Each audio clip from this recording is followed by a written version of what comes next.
兄弟们，我最近发现一个奇怪的现象，那就是为什么现在的电脑从刚买上开始，一打开我的电脑就是 C 盘，紧接着是 C、D、E、F 这样排序下来，那么 A 盘和 B 盘去哪儿了呢？这会不会给刚开始学英语的孩子造成误解，认为 C 会排在 A 和 B 之前，就会因此而造成很严重的教育漏洞？那么为了解决这个问题，首先根据研究表明，电脑本来是有 A 盘和 B 盘的，但在20世纪80年代，那会儿电脑的主流储存设备都是软盘，一种是3.5英寸软盘，另一种是5.25英寸的，并且为了方便数据的读写，将3.5英寸软盘的驱动器命名为 A 盘，而5.25英寸的命名为 B 盘。所以电脑本来是有 A 盘和 B 盘的，但之所以它们会消失，是因为软盘存储数据的能力真的太小了。5.25英寸的软盘容量只有 1.2MB， 而3.5英寸的容量也只有 1.44MB 而已。对于现在一首 MP3 音乐都要好几 MB 来讲，真的是完全不够用。所以随着现代信息时代的发展，这样小容量的储存介质也就慢慢的被淘汰了。那么了解到原因后就很简单了，既然之前的软盘没办法和现在的硬盘相比较，那我们为什么不将两者结合，从而诞生一款全新的内存盘呢？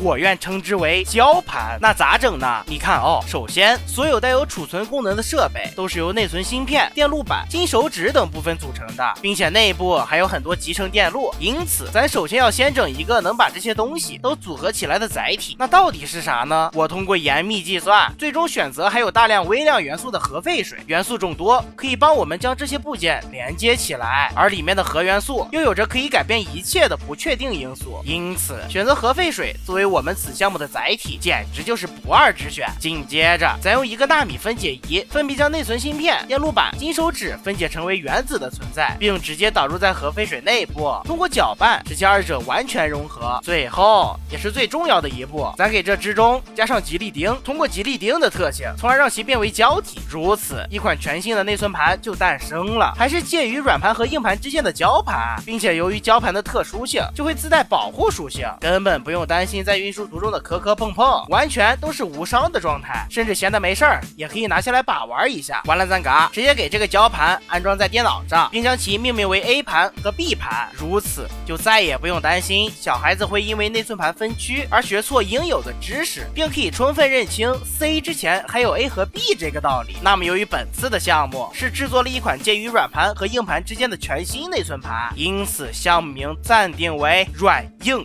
兼施。